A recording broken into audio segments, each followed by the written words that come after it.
जय परमेश्वर देवता लोगों, पेज नंबर 161 से आगे बढ़ रहा हूँ। साध अनुपदास महाराज लिखी किताब जगदीतकारणी। ये जगदीतकारणी जिसको श्री अनुपदास प्रिंटिंग प्रेस छावनी एरमपुरा में साहब के प्रस्तुत किया।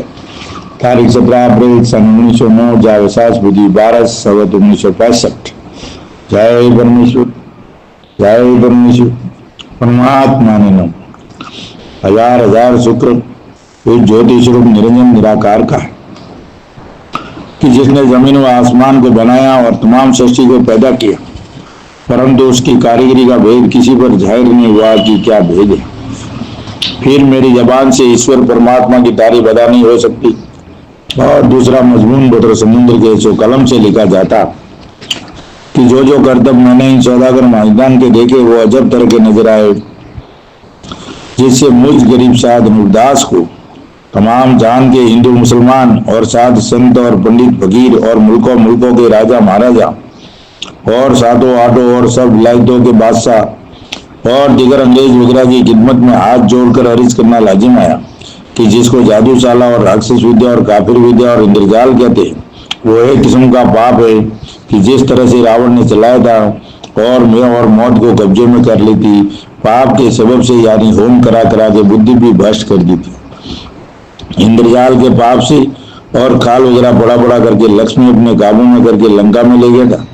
और उसी तरह से इन्नागंज राजा ने भी चलाया था, और उसी तरह से कंस राजा ने भी चलाया था, और उसी तरह से कारुण बादशाह ने भी चलाया था। और रावण, इन्नागंज, कंस, कारुण वगैरह की तरह से बल राजा के बाद से इन सौदागर माजनान ने भी राक्षस विद्या का पाप चलाया है। सो इन बनियों ने भी मैं और मौत को सारे कर लिए। जय परमेश्वर। पेज नंबर 161 से जनहित में जारी है। जय परमेश्वर। मैं आप लोगों के बच्चे बसने के सबब से तमाम जान को इस राक्षसी पाप के छोड़ाने की गरज से वाकिफ करता हूँ। सो सब संसार के लोग एक दिल होके इन बनियों के राक्षसी पाप को छोड़ाओ।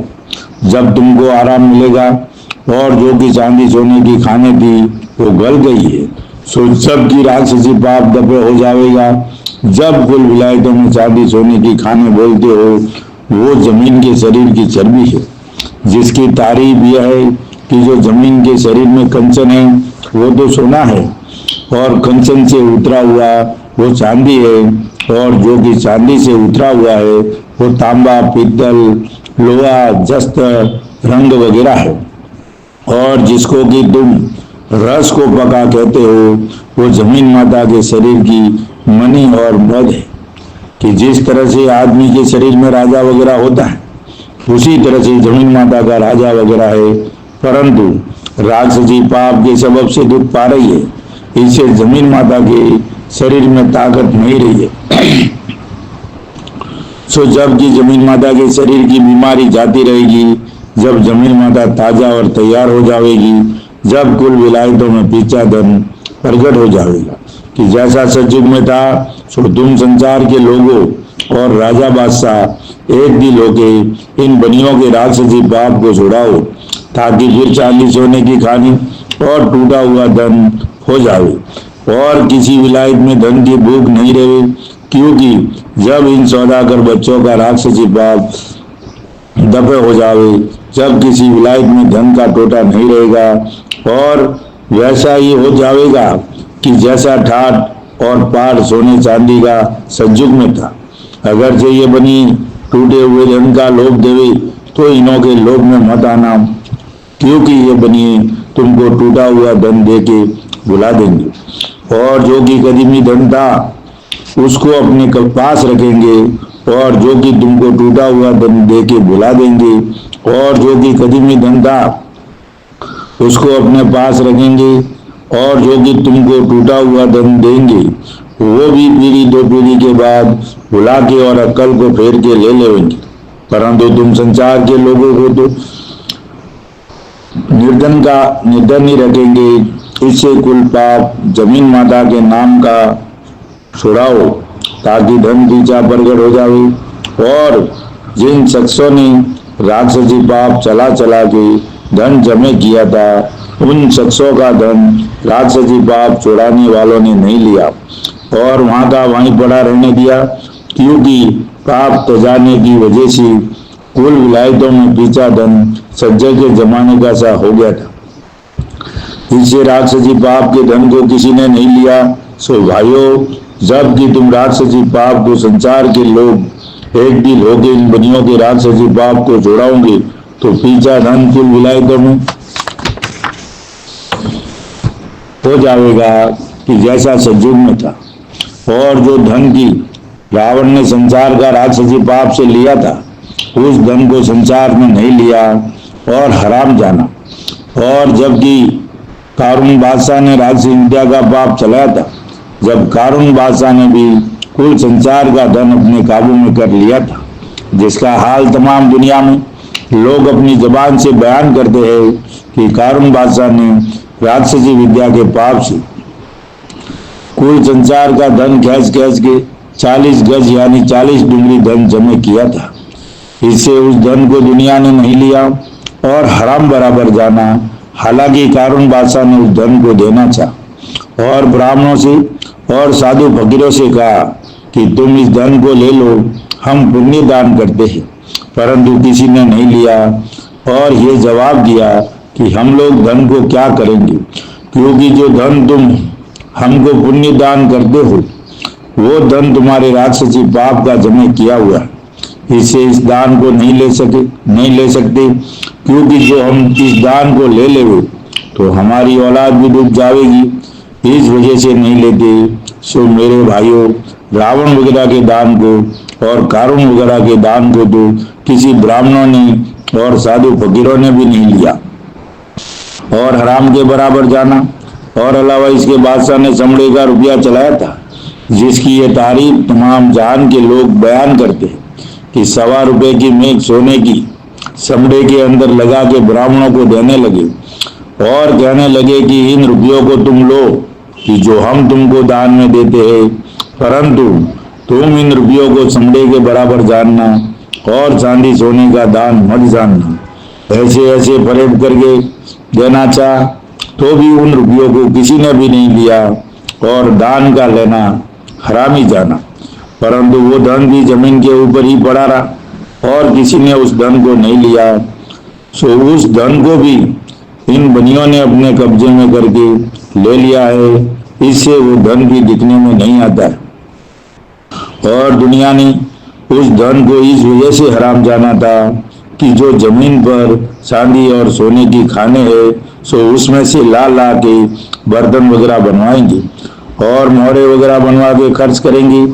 और इस राक्षसी पाप की जमा किए हुए धन को हम क्या करेंगे। इस वजह से उस पड़े हुए धन में से एक पैसा भी नहीं लिया और हराम के बराबर जाना, जिसकी वजह यह है कि खानों को लोग भूले नहीं थे। सो जबकि धन की जरूरत संसार में किसी को भी होती थी तो संसार के लोग खानों में से खोद खोद कर ले आते थे। इससे उस जमा किए हुए धन की परवाह किसी को भी नहीं थी और जो कि धन जमा किया हुआ था वो भी मालिक का ही था। सो धन तो हरामी नहीं था, परंतु जमा करने वाला हरामी था कि जो संसार के लोगों को दुख देके राक्षसी पाप से खींच लिया था और खींच खींच के जमा किया था। सो उस धन को अगर कोई भी शख्स लेता तो कुछ हर्ज नहीं था, क्योंकि चोर किसी के मकान से धन खींच के और चोर के ले जाता है और धन का पता लगाकर चोर को गिरफ्तार करा देते हैं। जब राजा बादशाह उस धन को चोर से पीछा मालिक को दिलवा देते हैं तो मालिक उस धन को ले लेता है कि मेरी कमाई का धन था, क्योंकि चोर चोरा के ले गया था, सो पीछा मुझको मिला है। कुछ मैंने किसी का छीन के थोड़ा ही जमा किया है, उसका तो लेना वाजिब है, जिससे ले लिया है सो दुरुस्त बात है।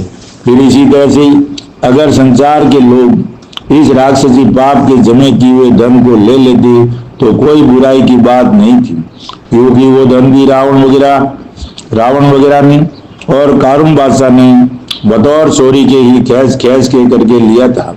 इससे उस धन के ले लेने में संसार के लोगों को कोई बुराई नहीं थी।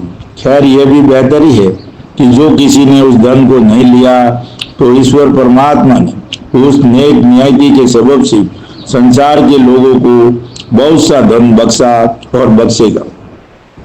कि जिन लोगों ने राक्षसी पाप के जमे किए हुए धन को हराम जाना, क्योंकि उन लोगों ने उस जमे किए हुए माल को हराम समझ के और राक्षसी पाप की पहचान शनिचर के कहने से करके राक्षसी पाप के करने वालों को तमाम जान ने एक दिल होके गारद कर दिया और पाप का करना छोड़ा दिया।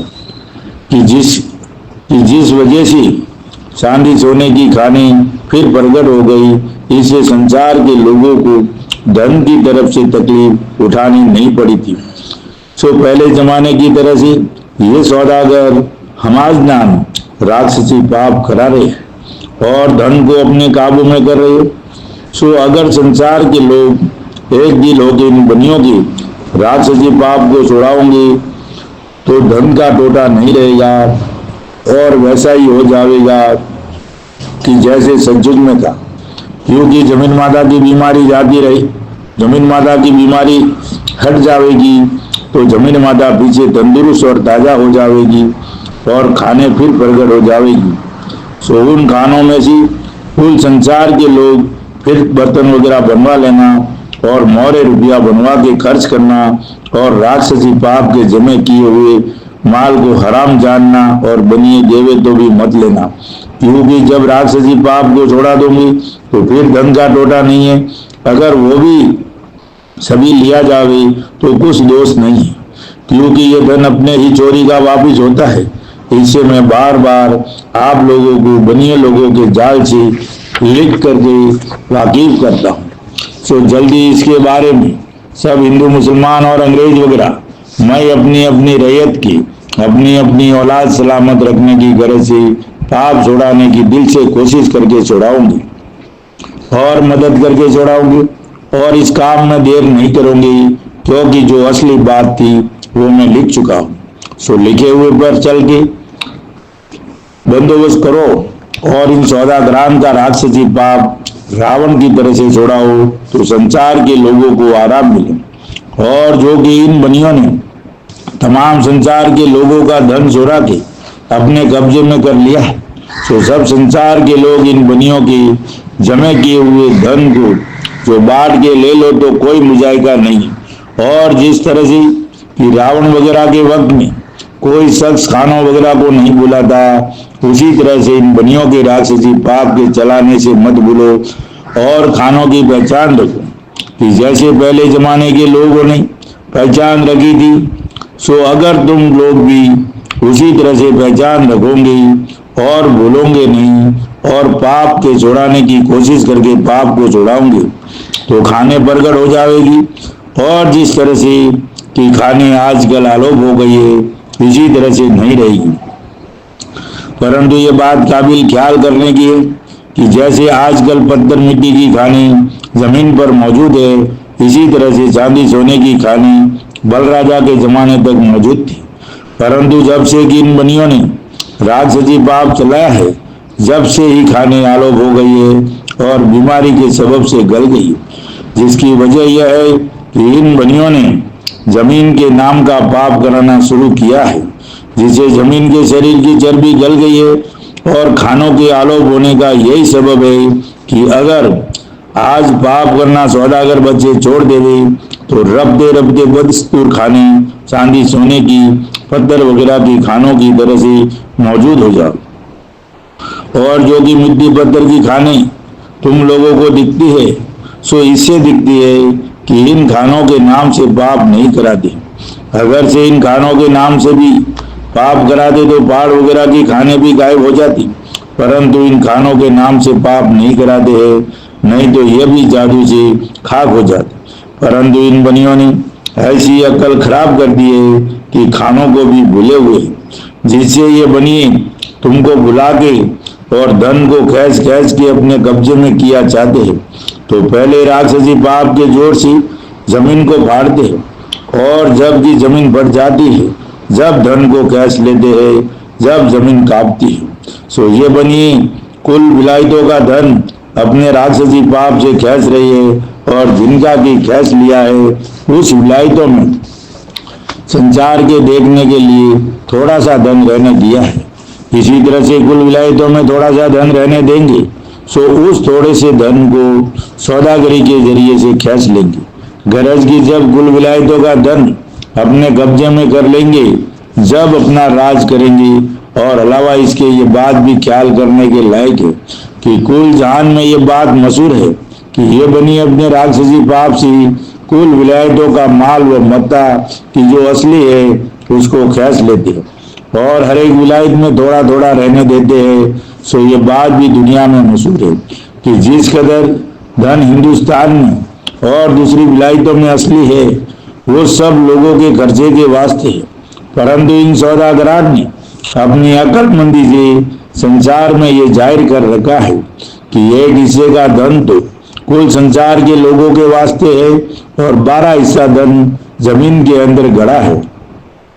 परंतु कुल धन मिल के 13 हिस्सा था, परंतु ये 13 हिस्सा धन को 13 तुम्बा भी कहते हैं। सो यह 13 तुम्बा धन टूटा हुआ है। सो ये टूटा हुआ धन भी कदीमी से है, परंतु इन बनियों ने अपने राक्षसी पाप से भुला करके अपने कब्जे में कर लिया है। और जो भी कुछ धन उस खर्चे के हिस्से में से बाकी रहा है उसको अपने राक्षसी पाप के जादू से खींच कर अपने कब्जे में कर लेंगे। परंतु इन बनियों ने अपनी अक्लमंदी से राक्षसी पाप से सबकी अकलों को फेर करके ये कैसा जाहिर किया है कि कुल 13 हिस्सा धन था, जिसमें से एक हिस्सा धन तो तमाम पृथ्वी के लोगों के खर्चे के लिए है और जो कि 12 हिस्सा धन है वो जमीन में गड़ा हुआ है। सो मेरे भाइयों, इन बनियों ने अपने राक्षसी पाप से अकल फेर के भुला रखा है कि कुल 13 हिस्सा धन है, जिसमें यही एक हिस्सा धन जाहिर किया है और 12 हिस्सा धन आलोक जमीन के अंदर रखा है। सो भाई मेरे हो, धन तो इस जमीन के ऊपर बहुत था कि जिसकी कुछ हद भी नहीं थी, परंतु 13 हिस्सा धन दुनिया के बुलाने के वास्ते किताबों में लिख करके जाहिर किया कि कुल 13 तुम्बा धन था। और 13 तुम्बा तो इन्होंने संसार में बहकाने के वास्ते बातें चला दी है, असल में 13 हिस्सा धन है। सो 12 हिस्सा तो इन बनियों के पास ही आलोप है और एक हिस्सा जो दुनिया में वो एक नाम के वास्ते है, नहीं तो वो 13वां हिस्सा भी इनके पास है। दूसरे राजा बादशाहों के पास तो एक थोड़ा सा है, तो वो एक हिस्से का धन कुल विलायतों के खर्चे के वास्ते ज़रात में है कि उस धन को तमाम जहान के लोग खर्च करके परोस पाते हैं। सो इन सौदागरान ने उस खर्चे के तुम्बे को भी अपने कब्जे में कर रखा है। और ये सोचने की बात है कि 12 हिस्सा धन जो जमीन के अंदर आलोक बताते हैं, सो वो जमीन में किसने गाड़ा है। अगर अपन हिंदू मुसलमानों के बुजुर्गों ने वो 12 हिस्सा धन जमीन में गाड़ा होता तो अपन हिंदू मुसलमानों को उसका पता मालूम होता और हिंदू मुसलमानों के बुजुर्ग अपनी अपनी औलादों को जरूर पता बता देते कि फलानी जगह जमीन के अंदर धन हमने गाड़ा है। सो ये तो सब चाले इन बनियों की है कि वो 12 हिस्सा धन जमीन में आलोक कर रखा है, तो इनको ही उसका पता मालूम है। जो कि हिंदू मुसलमान के बुजुर्गों ने गाड़ा होता तो वो मरते वक्त अपनी औलादों को उस धन का पता बता देते। तो इस वास्ते इन बनियों के बुजुर्गों में इस बात का भेद है। सो जैसे वो मरते जाते हैं तो अपनी औलादों को भेद और पता धन का बताते जाते हैं, परंतु अपना राक्षसी पाप जाहिर न होने देने की वजह से इन बनियों ने खर्चे के हिस्से के अंदर से किसी कदर धन हर एक विलायत के अंदर खर्चे के वास्ते छोड़ दिया। बाकी 12 हिस्सा धन को अपने कब्जे में कर लिया है। इससे मेरा लिखना यह है कि ये जितनी बातें दुनिया में जाल की हो रही है, ये सबब बनियों के राक्षसी पाप का है, क्योंकि संसार के लोगों की अकल इन सौदागरान ने अपने राक्षसी पाप से खराब कर दिए कि जिससे बनियों के जाल की पहचान नहीं कर सकते हैं, बल्कि भूले हुए और बहके हुए हैं और ख्याल में नहीं लाते हैं कि इस जमीन के ऊपर तो इस कदर धन था कि जिसका कुछ अंदाज भी नहीं हो सकता था और सोने चांदी का ठाट और पाट था। सो वो धन कहाँ गया, सो इतना तो कोई भी साहब ख्याल नहीं करते हैं। सो यह भी किताबों से साफ साफ साबित होता है कि सोने का ठाट और पाट था और अब नहीं है, जिसकी वजह यह है कि इन बनियों ने अपने राक्षसी पाप से लोगों की अकल खराब करके कुल माल और मता संसार का अपने कब्जे में कर लिया है, और जो कि धन थोड़ा सा टूटा हुआ संसार के खर्चे के लिए राक्षसी पाप जाहिर न होने के सबब से छोड़ रखा है, उसको हौले हौले आपस में संसार के लोगों को लड़ा के ले लेंगे और सबको निर्धन कर देंगे, और दूसरी विलायतों के लोगों को ये बनिए बलराजा के बाद से लाने लगे।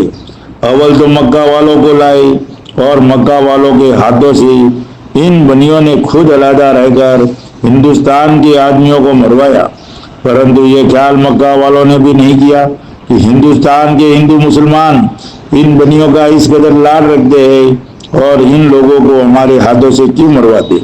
सो इसकी वजह तो इन बनियों से दरियाफत करे कि कई बनियों के घर में जादू तो नहीं है, परंतु इन बातों का ख्याल तो बिल्कुल नहीं किया, जिसकी वजह यह है कि जिस विलायत के राजा बादशाह को हिंदुस्तान में लाते हैं तो पहले उनकी अकल अपने जादू के जुल्म से ब्रश कर देते हैं, जिससे वो आने वाले विलायतों के लोग कुछ नहीं सोच सकते हैं, और जो सोचे भी तो राक्षसी पाप के सबब से उनको फिर उल्टा ही सूझता है। परंतु ये बनिए विलायतों के आने वाले शख्सों की बुद्धि इस गरज से खराब कर देते हैं कि जब उनकी अकल खराब होगी तो हिंदू मुसलमानों के लोगों को आपस में लड़ा करके मार देंगे और वो खुद ही बुद्धि भ्रष्ट होने के सबब से मर जाएंगे। सो ऐसी अक्लमंदी इन बनियों ने इस वजह से चला रखी है कि जब ये दूसरी विलायत के शख्स हमारे मुल्क में राज करने के वास्ते हमारे कहने से आवेंगे तो अव्वल तो हमारे कहने को मानेंगे, दूसरा हम अपने राक्षसी पाप से उनकी विलायत का धन अपने कब्जे में कर लेंगे। सुना से मक्का वालों का धन राक्षसी पाप के जादू से इन बनियों ने हिंदुस्तान का राज थोड़े से बरस करा के अपने कब्जे में कर लिया है, और मक्का वालों के मुल्क की गली कुचों से अच्छी तरह से वाकिफ हुए कि अब नहीं भूलेंगे, और जो कि मक्का वालों ने हमारी विलायत हिंदुस्तान में राज करके कि जो टूटा हुआ धन जमे किया हुआ था ले गए थे, सो उस बारे में इन बनियों ने बुद्धि खराब करके ये अक्लमंदी की है कि अब बुद्धि तो इनों की खराब हो ही गई है, सो अब इस धन को जल्दी हम अपने कब्जे में कर लेंगे, क्योंकि हमने इनके मुल्क की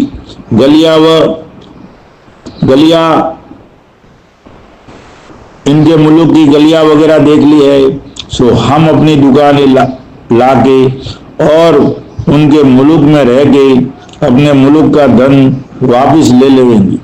सो ये बनिए जिस मुल्क में जाते हैं उस मुल्क के लोगों की अकल खराब करके और धन को अपने काबू में करके और उन लोगों को भूखा मरने के लायक करके दूसरी विलायत के राजा बादशाहों को हिंदुस्तान में राज करने के वास्ते लाते हैं।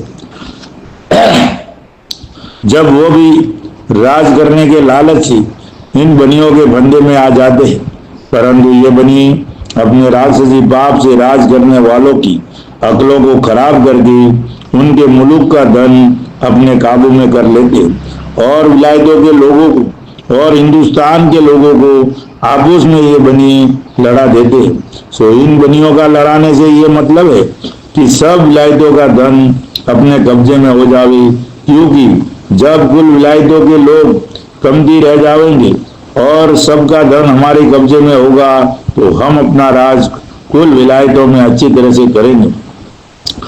इस वजह से बनियों ने इंद्रजाल का पाप चलाया है और इस जाल की वजह से ही मुल्क में लड़ाइयाँ होती है, नहीं तो क्यों लड़े। परंतु ये बनी अपने राक्षसी पाप से लोगों की बुद्धि खराब करके और आपस में तनाजा करा के आप अलहदा के अलहदा रह जाते हैं और आपस में हिंदू मुसलमानों को लड़ा के मरा देते हैं। सो ये सबब बनियों के इंद्रजाल का है और इसी इंद्रजाल के सबब से सोने चांदी का ठाट और पाट नहीं रहा है, नहीं तो पहले सोने चांदी का ठाट और पाट सब जगह था। और जो कि मक्का वाले हिंदुस्तान में राज करके टूटा हुआ धन ले गए होंगे, वो भी इन बनियों ने राक्षसी विद्या के पाप से पीढ़ी 2 पीढ़ी या 10 पीढ़ी गुजरने के बाद से ले लिया होगा। परंतु जगह अफसोस की है कि इस कदर ख्याल मक्का वालों ने भी नहीं किया कि ये बनिए लालच दे के हमको लिए जाते हैं, तो शायद ये बनिए हमारे मुल्क का धन भी राज करने का लालच दे के नहीं गैस ले, सो नहीं सोचा। फिर ये मक्का वालों की नीयत का ही फल है कि जो दूसरे मुल्क के ऊपर चढ़ आने का और राज करने का डर नहीं किया और इन बनियों के कहने से और राज करने के लालच से मक्का वाले आए और राज किया। परंतु हिंदुस्तान में राज मक्का वालों ने करीब 10-10 पीढ़ी के किया होगा या कम ज्यादा, परंतु राज के लालच से अपने मुल्क का भी धन और राज करना घुमा दिया। और जो मक्का वाले हिंदुस्तान से राज करके धन को ले गए थे, उससे ज्यादा धन अपने मुल्क का मक्का वालों ने घुमा दिया। सो ये वजह लालच की है। अगर लालच नहीं किया होता तो कुछ नुकसान नहीं होता, परंतु ये सबब लालच का है कि जो बनियों ने अपने राक्षसी पाप से मक्का वालों का धन अपने कब्जे में कर लिया है, कि जो मक्का वाले भी हिंदुस्तान की तरह से भूखे मरते हैं और मक्का वालों ने हिंदुस्तान में से 6 आनी का धन राज करके ले गए होंगे, उस धन को भी इन बनियों ने ले लिया होगा। और अलावा इन बनियों ने खाल वगैरह डाल के उन लोगों को गारत करके ले लिया होगा। और लोग ये भी कहते हैं कि हिमराज की तरफ और सादा द्वीप की तरफ कि जो मुल्क वीरान पड़े हुए हैं, उन मुल्कों के आसपास में करीब 20 या 25 या 30 या 40 कोस के ऊपर जाकर के 2-4 झुपड़े बसे हुए मिलते हैं। और जो कि जल पृथ्वी के ऊपर है, उसको भी इन बनियों ने अपने राक्षसी पाप से ऐसा खराब कर दिया है कि जो नमक जैसा पानी है कि जिसके पीने से मुंह खराब हो जाता है। और जिस खेत में जो वो पानी किसान लोग पिलाते हैं तो खेती वगैरह भी बर्बाद हो जाती है।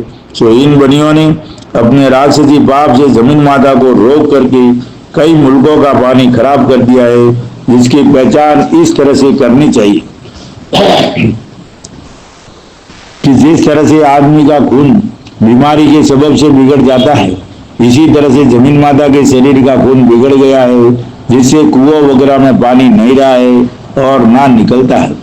और बहुत से मुल्कों में पानी करीब 12-12 कोस के ऊपर या 30 या 40 कोस के ऊपर मीठा पानी मिलता है। सो वो पानी बेरों में 70 या 80 पुरुष की गहराई पे जाके निकलता है। परंतु बहुत से मुल्कों में 12-12 कोस के बीच में खारा जहर पानी निकलता है, जिससे जमीन के ऊपर कोई चीज और घास वगैरह नहीं उगता है। जिसकी वजह यह है कि इन बनियों ने अपने राक्षसी पाप से जमीन को दुख दे करके पानी खारा कर दिया है, इससे घास वगैरह नहीं होती है। सो नहीं मालूम कि लोगों ने किस कदर दुख पाए होंगे। और जो सादा द्वीप की तरफ बहुत मुल्क वीरान पड़े हैं, सो ये बात ख्याल करने के लायक है कि उन मुल्कों को तो इन बनियों ने अपने राक्षसी पाप से वीरान कर दिए है और लोगों के दिलों में इन बनियों ने अपने राक्षसी पाप से ऐसा सुझा रखा है कि ईश्वर की कुदरत से सादा द्वीप की तरफ मुल्क वीरान हो गए कि जो उन मुल्कों में बहुत आदमी नहीं होंगे। परंतु सोचने की बात है कि परमेश्वर वही है कि जिसने तमाम जान को अपनी कुदरत से पैदा किया है और जमीन आसमान बनाया है। सो परमेश्वर किस तरह से अपने हाथ की बनाई हुई चीजों को बिगाड़ सकता है। क्योंकि ये बात गौर करने की कि जब तुम लोग अपने हाथ से कोई दरख्त लगाते हो, उस लगाए हुए दरख्त को अपने हाथ से नहीं उगाड़ते हो और नहीं बिगाड़ते हो, तो परमेश्वर अपनी कुदरत की चीजों को किस तरह से बिगाड़ सकता है। तो वो नहीं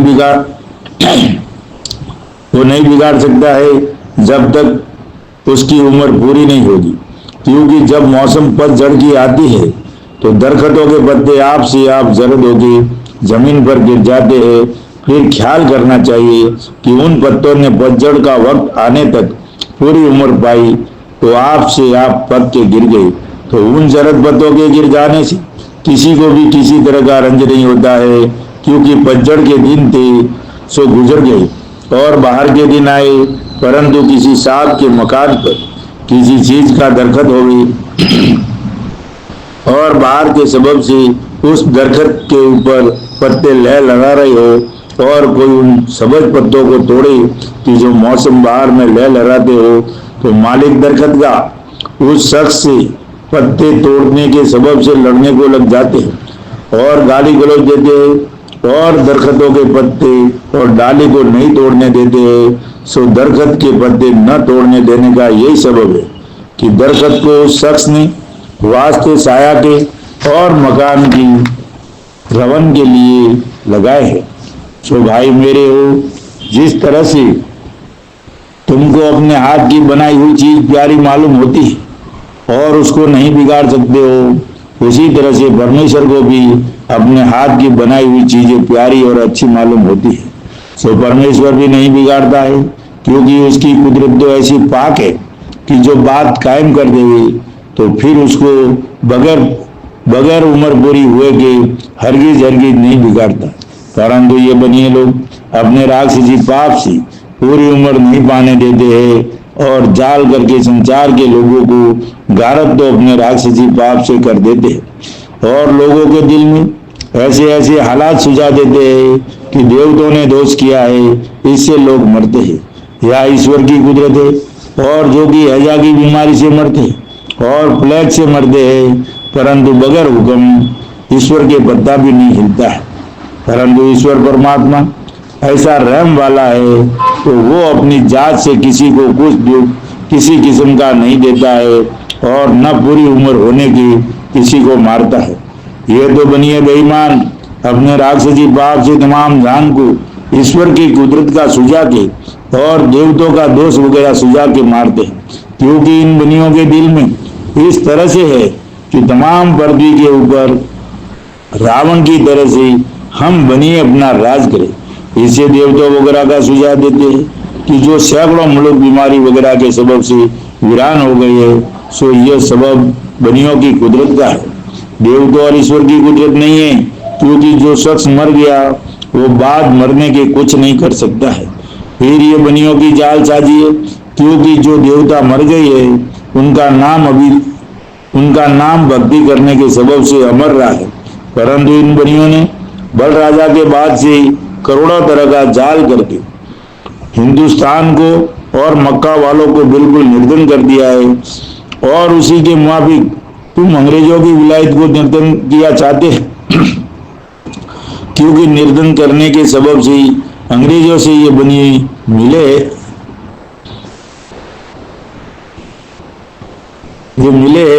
और अंग्रेजों को हिंदुस्तान में लाके हिंदुस्तान का राज करा दिया कि जो अब तक कर रही है।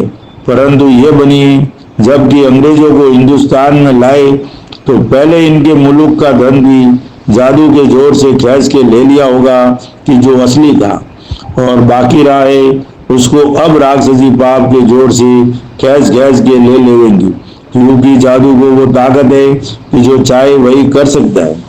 अगर ये बनिए जादू के जोर से जिस मुल्क का धन खींचना चाहते हैं तो खींच लेते हैं। सो इस जादू के जाल को तो अगले जमाने के राजा बादशाह भी बुरा कहते थे कि जादू बहुत ही बुरा है। परंतु जबकि अंग्रेजों को ये बनी हिंदुस्तान में लाए होंगे तो इन बनियों ने अंग्रेजों के मुल्क का असली धन राक्षसी पाप के जोर से अंग्रेजों को भुला के 2-3 पीढ़ी बेशतर ले लिया होगा। जय परमेश्वर देवता लोगों, जय परमेश्वर। पेज नंबर 171 से कल चालू जनहित में जारी रहेगी। और हिंदू मुसलमान और अंग्रेज भाइयों अपनी अपनी औलाद बचाने के लिए साध अनूपदास महाराज लिखी किताब जगदीत कारणी पढ़कर बंदोबस्त करो, वरना हिंदुस्तान के बनिए बिना मौत मार देंगे। और आज जो दुनिया में आपदा विपदा घटना दुर्घटना जो हो रही है उसके जिम्मेदार हिंदुस्तान के सौदागर बनिए हैं। जय परमेश्वर देवता लोगों, जय परमेश्वर। किताब अगर चाहिए आपको, किताब के संपर्क के लिए 8905653801। जय परमेश्वर। कल से 171 से जनहित में जारी रहेगी।